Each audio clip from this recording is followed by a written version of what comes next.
Okay. Cool. Hi everyone. Okay. Hi everyone. So welcome to our second workshop. We're doing introduction to convolutional neural networks, and last week we did just neural networks, and we'll kind of just be going through some basic concepts, and then we'll have some examples and code later on, and after that Q&A session. But periodically we'll just ask you guys. Feel free to type in the chat if you have any questions, and we'll just answer as we go. But yeah, so I'm Harsha. I'll be doing the first half, the first section, and then Arvind, who's in the Zoom meeting, will be doing the second section. Yeah, that's Arvind.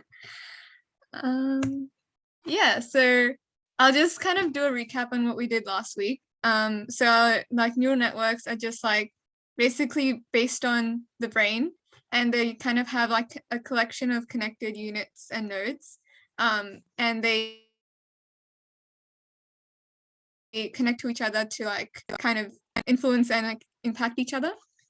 And they're typically organized like similar to a brain, where they're like organized in layers, and there's like kind of different aspects to that sort of thing.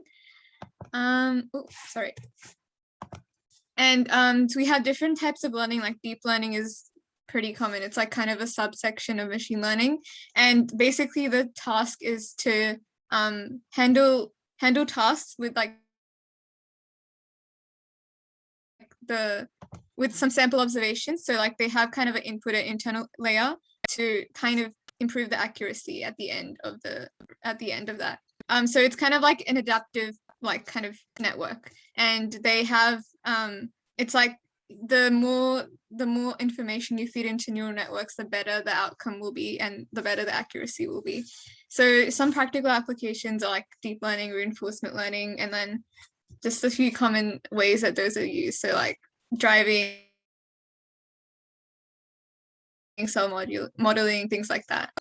And this time we'll be focusing on convolutional neural networks. So these are kind of more like a more specific part of neural networks, and they're about images. And it'll just be like taking an input image. So like on Google Images, you want to search up some like a picture of a dog, and they kind of just identify the features of a dog, so like ears and nose, and having those aspects identified, you can post any picture of a dog online, and the neural networks will be able to identify it based on like those distinct features. And basically like this type of neural network is used because the processing required for it is like it requires much less computational power compared to like other algorithms. So you don't have to like hand engineer or like train your model as much with CNNs as compared to other algorithms. And there's just like there's less input, so it increases the efficiency. And this type of neural network is modeled after like the visual cortex, which is in your brain, which is in the human brain. And it's like a connectivity pattern based on that. And it's important to note that it's like the connectivity pattern the connectivity pattern has to be in a certain region, and these regions have to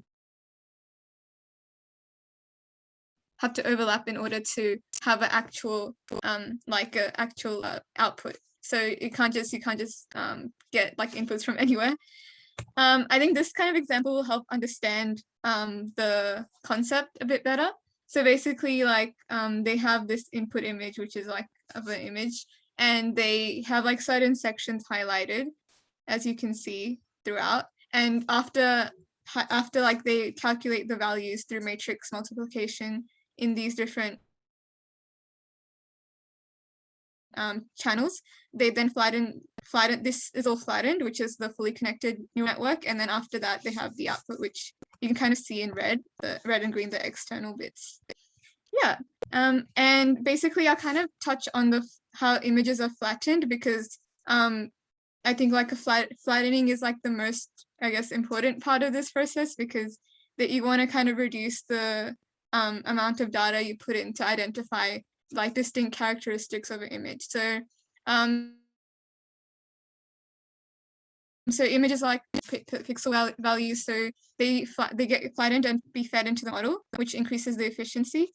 So some images, like they have like an average precision score shown, which is like a classification tool, and that works well for like binary, like simple images. So maybe like a shade of color or something like that. But with complex images, it's not as accurate. So some images that have like more distinct characteristics, you might need to have like you might need to explore spatial and temporal dependencies in order to like identify like and filter what those images are and what the characteristics are. So this is just a simple like example. It's like a 3x3 matrix, which is flattened into a 9x1 matrix. And this is like kind of the basic concept of flattening an image. Yeah, so an RBG image is like pretty common image type. And basically it's separated typically into like 3 different colors. So it will be red, green, and blue. And this is kind of the different channels. So as you saw before, like it has different channels. So that's what that refers to. So the that's kind of the height if you think of it in a 3D sense. Not the height, sorry, the depth of the image. That might be a bit hard to understand because it's 2D, but it has like, because of the colors, it makes up like a height. But basically the CNN reduces the images into like a form that's easier to process, because these dimensions can get really high, and like 8K images, like HD, like very high definition stuff, can have a lot of different characteristics. So they need to like reduce their flatten them and reduce their form, so that you can still identify them without losing any of their critical like features, to get like good prediction of what this image is based on like other images that have been inputted already. So this kind of goes into converting an image into a convoluted feature. And I mean, the GIF kind of shows it pretty well, but basically it takes like a shaded section each time and calculates a numerical value. So it's matrix multiplication. So if you kind of have the basics of that, it's pretty easy to do this.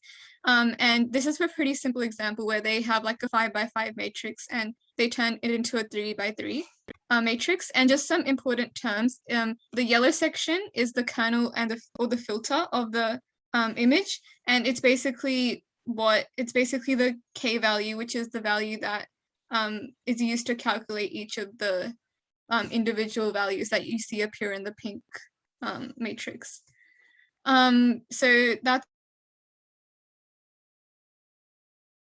kind of the gist of it. And it's really important that the shift that happens from like it starts from the left side and goes to the right side and then goes down a row. It's important that this is like the pattern that's used every single time, because usually images will come in different like matrix sizes and things like that. So that's important to note as well, because there's also the 3 channels that I mentioned earlier with the RBG images. So that's kind of why it's important to follow this sort of pattern when you're converting images. And yeah, so I'll just quickly touch on stride values. So this will be shown later on because it's like matrix. But stride values are usually the matrix multiplication between K, which is the kernel, and the portion over which the kernel is hovering. So that's the matrix multiplication between them. And the stride length is, if it's 1, it'll cover everything. And basically based on the 0 or 1 values of the matrix, the filter will go on that sort of journey, like across. And basically, like as I mentioned, the images with multiple channels, they'll kind of, it's important to make sure that the kernel kind of has the same depth as the input image, and it's not like 3 channels and like the input image's depth is like 4 or something, so that won't work because you have to make sure it's evenly spread out. So you have to make sure, and after you get kind of that, you kind of do this 2D matrix multiplication. Going into 3D matrix multiplication, you also get the matrix multiplication between the image and the kernel, which gives out the convoluted feature output. So that sounds confusing, but essentially there's a bunch of matrix multiplication that happens across the whole image and then the different channels, which will be like red, green, and blue in this case, because it's an RGB image. And then that'll kind of be simplified further and you'll get like the distinct features to identify the image. So yeah, this is just kind of more of a realistic example, but this is like a typical RGB image, and it's basically like summing up each little component from each channel and then giving an output, and that's kind of what will be flattened and fed in and etc. depending on what is required of the model. And I'll just quickly talk about pooling layer. So now that you've got your image, which is like it's a 5x5 at the end of this example, it'll be basically reduced in dimensions and like while also keeping the dominant features there and not like getting rid of those while reducing the dimensions. And the pooling layer is just there to again simplify, like we talked about earlier. Flattening the image is there to simplify the image so it can be further processed. But it's important that the rotational and positional is like invariant when you get the dominant features, as this effectively trains the model. So you don't want to you don't want to like take off the dominant features, because you need those so the model can be trained further when the next image kind of comes into the model. And there's also a quick concept which is like the maximum and average pooling, and that's again to do with like the accuracy of from these like high dimension images and like reducing them into like a smaller dimension element. And obviously like maximum pooling, maximum value is like retrieved, and same with average pooling, the average value is retrieved, and it only covers it only includes the portion of the image which is covered by the kernel, so nothing more than that. So as you can see, it's like that red section corresponds to like the red image, the red box, and the yellow section, yellow box, and so forth. And noise suppressing is just there can be like a lot of like messy like calculations when you're like getting the maximum and average of these values. So it basically like maximum and both maximum and average pooling kind of have noise suppressing like activations performed to reduce the amount of calculations. But in general, maximum pooling is like the best way to do that. Not so much average pooling, but still maximum pooling is the best way to do that in most cases. Yep, so basically a quick summary of that would be that the ith layer, which is just the dimensional layer of the CNN, is formed, which is made up of the convolutional and the pooling layer. And depending on the number of layers, depending on how complex the image is, the number of layers will be increased to get the lower level details. Like maybe there's something subtle that couldn't be captured the first few times.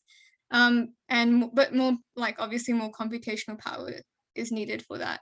That could be like something like a very specific image, or like a very specific section that you need to make sure you have all the details of. And basically after this, the image is flattened and it's fed into like a normal neural network so that it can be classified, which is kind of what I talked about at the start when we had to flatten an image. And then this is a fully connected layer, which basically is like which basically classifies the image. So as you can see, like that would be your input image. Then you do like the convolution, the pooling. Then you have these two that work on the reducing the dimensions, and then having the output nodes classify what type of image. So maybe if it's like an animal, it'll go into class 1, or if it's like an inanimate object, a table, will go into class 2, like an image.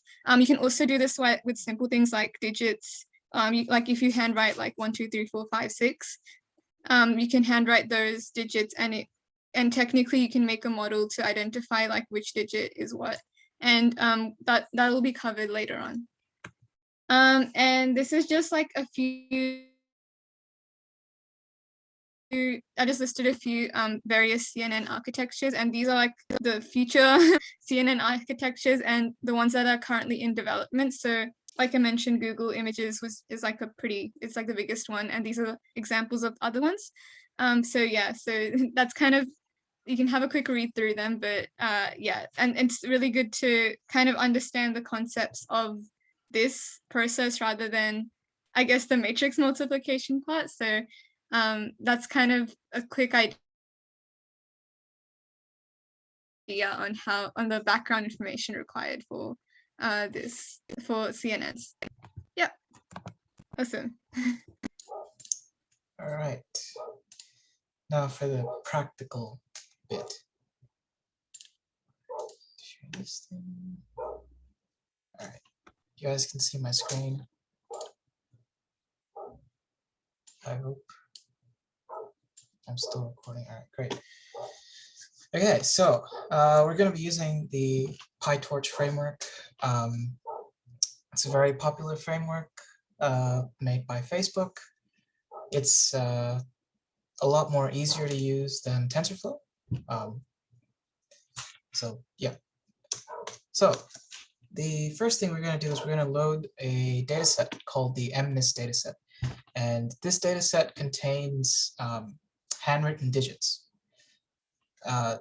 So yeah, so what we're going to do is basically try and train a neural network to recognize handwritten digits.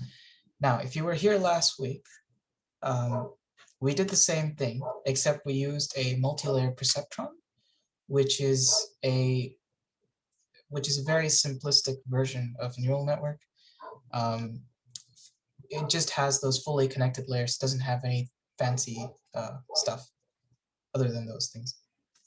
All right, so we've loaded our data, we've put them into something called batches. So PyTorch has this thing called a data loader, and the MNIST data set that we just downloaded is like it's in a convenient format that just smoothly goes into the data loader. We're using a 256 image batch size. So a batch size is basically how many images do we want the neural network to see at how many images do we want it to see every time. So in a training epoch, we call them, there are like, okay, so in this case we have, I think, 70,000 images, and we split them up into 256 batches.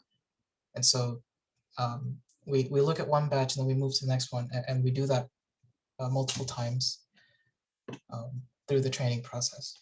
So we loaded our data, and so this is what our data looks like. So this is just an example of an image in the MNIST dataset.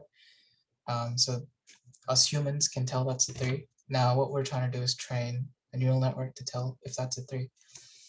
All right, so this is the fun part. So this is the neural network. This is the convolutional neural network that we're going to use. So the first thing is we've got 3 convolutional layers, and then we've got 2 fully connected layers. So this forward function is the function that's supposed to calculate things forward, or is the one that runs the image through all the different steps that were explained by Harsha, like your convolutions and your max pooling and your activation functions, and then your fully connected layers. And then it returns returns a list of probabilities for each class that it's detected. So the first thing we do is we put it through the first convolutional layer, and then we apply an activation function. And then we put it through the second convolutional layer, and then we max pool it, and then we apply another activation function on it. And so this dropout is basically just saying we want to make values in the X matrix 0 at random. So we just want to turn things, we just want to spice things up so that the model doesn't overtrain on something and overfit to specific data. Right. So then we run it through the third convolutional layer, and then we max pool it again, and then we run it through another activation function, and we do another dropout. And here we are doing the flattening. So this is where we take our matrix and we flatten it out into a single vector.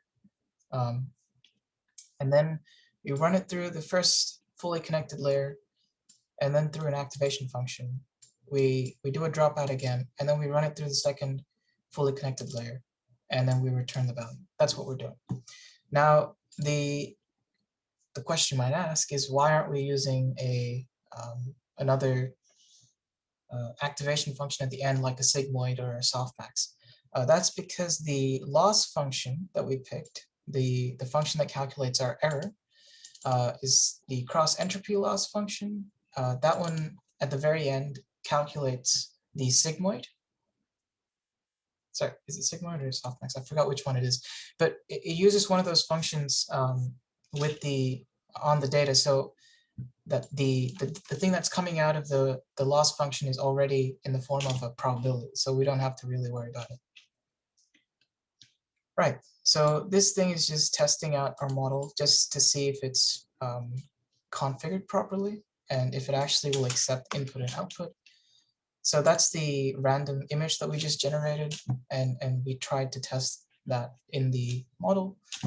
And now you can see that the probabilities have come out here. So this is the probability for 0, or sorry, these aren't probabilities, these are activation values.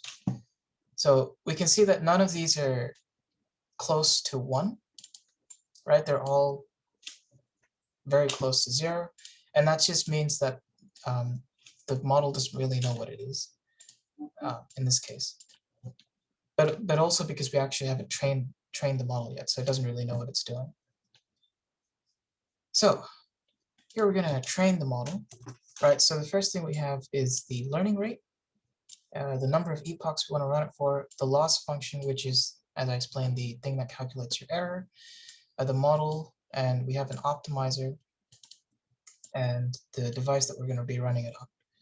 So the learning rate is just the number of, or the size of each step you take, right, towards the right direction. Now, if you're familiar with the concept of gradient descent, learning rate is just how quickly, or what is the size of our step that we take each time we calculate our loss and we want to learn. So if it's too big, then you're taking steps too large, and we're going to fly off somewhere. If it's too small, then it's going to take forever to get to the bottom. So you have to play around with the learning rate a little bit. I found that this is the perfect, or it's a good number. So epochs is just the number of times that we let the model train on the data. So like I explained, so like an analogous to this would be like if you're trying to learn the violin, you want to learn how to play it over and over again so that you can then so if you, for example, you want to learn how to play a specific song on the violin. If you keep playing the song over and over again, eventually you'll get so good at it that you do it perfectly, right? So that's kind of what we're trying to do with epochs, is we're trying to let the model see the data over and over again so that it learns features and it learns these little tricks on how to recognize them and learn, basically. And we have this optimizer. That's just the function that does the optimizations with the back propagation stuff and the gradient descent. Now the device, so because I have a GPU on my desktop, I'm going to be using CUDA, or the GPU. But if you don't have a GPU, you just be using a CPU, which isn't recommended because it takes too long. But for small stuff like this, it should be fine.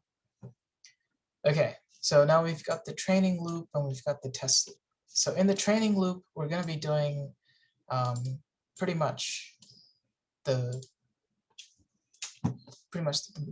basic stuff. Is just, so the first thing we're going to do is convert it to the right device. So because we're using a GPU, we're going to be converting it to GPU-friendly data structures. And then we're going to be doing a prediction. Then we're going to calculate the loss or the error.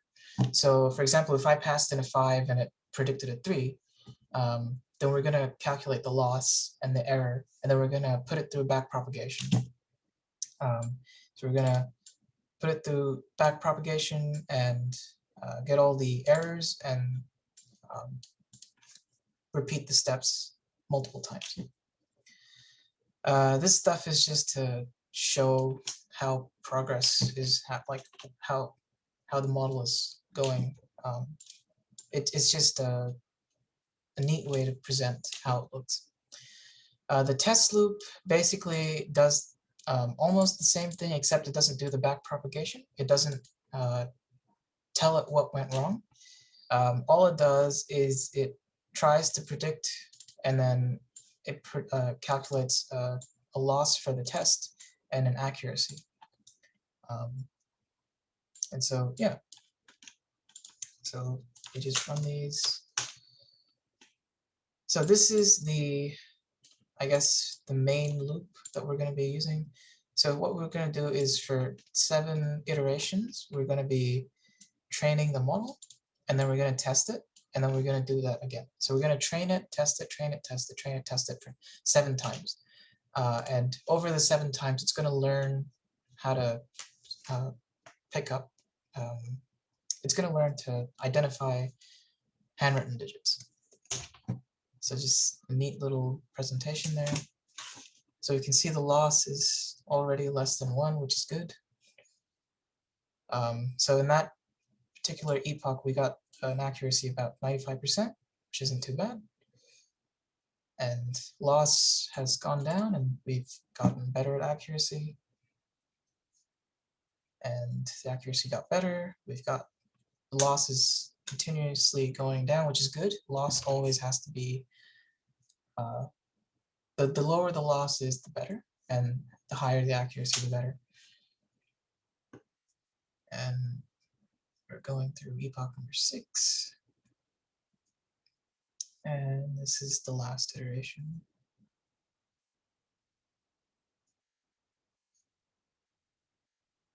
All right, there we go. So on the last one, we've got about 95% accuracy with about 0.05 loss, which is really good. Now, I thought it'd be fun to try and test it on data that doesn't come from the data set that we just downloaded. So I wrote some digits down. If I can just open it up. So what I did was I wrote down some digits on a piece of paper, and I screenshotted them. And each image here is 100 by 100 pixels. So what we're going to do is we're just going to run a little test on them and see how the model predicts if it can recognize my handwriting specifically. So to do that, we're going to need a few libraries. So we're going to be using this guy called Pillow, and we're going to be using something called OpenCV or computer vision, and we're going to be using Matplotlib. the first thing we're going to do is we're going to load the images. So we're going to iterate through the directory where the images are present. And the first thing we're going to do is open the image using Pillow's class called image.open. And then we're going to convert them to NumPy arrays, and then we're going to convert them to grayscale. And then we're going to invert the color. Because if you've noticed, I wrote on a white piece of paper in black ink, but the dataset MNIST has white ink on a black background. So we're gonna try and match that with this inversion of color. And then we're just gonna create a dictionary of it all so that we can use it later. And then down here, we're just resizing and so the first thing we're doing is we're converting the NumPy arrays to a tensor, which is another data structure that's similar to NumPy arrays, but it's, I guess you could say, it's more built around this GPU intensive tasks. You can use tensors on CPUs, but they're more intended for GPUs. The second thing we're going to do is resize the image. Because my images are 100 by 100 pixels, but the data set that we used is 28 by 28, and the model only accepts 28 by 28, because that's how we defined it up here. Yeah. Okay. So we're just going to run that. So in this for loop down here, we're going through each image and we're resizing them, and then we're transforming them into the tensor type. And then down here, we're just gonna go through all the images, and we're gonna use this. We're gonna use our model to predict, and we can see how it does. And there you go. We got about 70% accuracy. So for example, this thing, it thought that a 7 looked like an 8, or a 5 looked like an 8, or a 9 looked like a 4. Actually, I can show you my images. Run that again.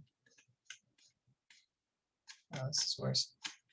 Yeah. So the accuracy. See, the thing with this model is it doesn't always predict the same thing because it's not a deterministic model. It's relied on a lot of probabilistic stuff. So it's not always going to be the best possible answer. Okay, so for example, like it thought my 7 was an 8. I guess I can see how that happens.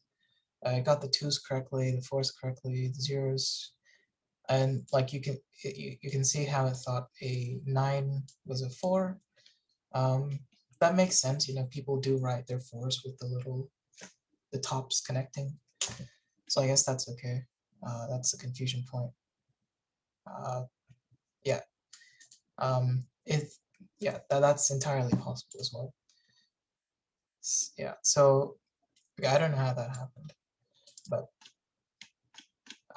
so yeah, you can see how it's not very good, but it's a lot better than the MLP that we trained last week, which gave us like 10 or 20% accuracy. The other thing, so what I did a couple days ago was train a similar model, and I somehow managed to get about 80% accuracy. Or actually, sorry, not 80%, about 100. Actually, it managed to recognize all my handwritten digits correctly. So before I get to that, we're gonna show you how to save your models in case you want to. Like for example, like me, if you got a very good one that you wanted to save and you use in a different context or in a different place, you could do that. So the function is just torch.save, and then the model that you trained, the object, and then just a place to save it. The extension is just whatever you want it to be. I just did ptcnn just so that it makes sense to me. PT stands for PyTorch, and CNN stands for Convolutional Neural Network. So with regards to the model that I trained last a couple days ago, so we'll just load that in. So you can see to load a model is just torch.load and then the place where the model is stored. And if you stored the model using like a CPU and you want to load it into a GPU environment, you're going to have to specifically tell it that. You can't just do it, because then it gets confused and it doesn't know how to convert things. So you have to specifically mention that you want it to convert to a GPU or a CPU. So we've loaded the model into this variable called oModel. So we'll just change this to oModel, and we'll just run this again. And see, there you go, 90% accurate. So it got all of my numbers correctly. These are most of my numbers. So 7's correct, the 2 is correct, the 4 is correct, the 0's are correct. Yeah, so the 9's and 4's, that one is, so the only way to solve this problem would be to give it more data, more varying data. So that's one way to solve it. But everything else it got correct. Now, the reason you might get good models and bad models sometimes is so with gradient descent, when you start off your model, it's initialized with random variables. And based on those random variables and gradient descent is the local minima you'll end up at. So if you end up at a good local minima like this model did, then you'll be doing very well. But then if you end up in a not so good local minima like the one that we trained did, then you'll be getting bad accuracies. So I guess a way to solve this is to train multiple models and hope for the best, and like that you get a good local minima. Yeah, so that's pretty much the practical side of things with PyTorch. If you're interested in looking at this notebook after this presentation, you can go on a GitHub, UQ AIML, and Intro to CNN's workshop. There's the notebook is there, and the really good model that I trained is also there if you want to try it out. You don't have to download the notebook. GitHub does it does render the notebook for you, so you can look at it. Yeah, that brings me to the end. Any questions?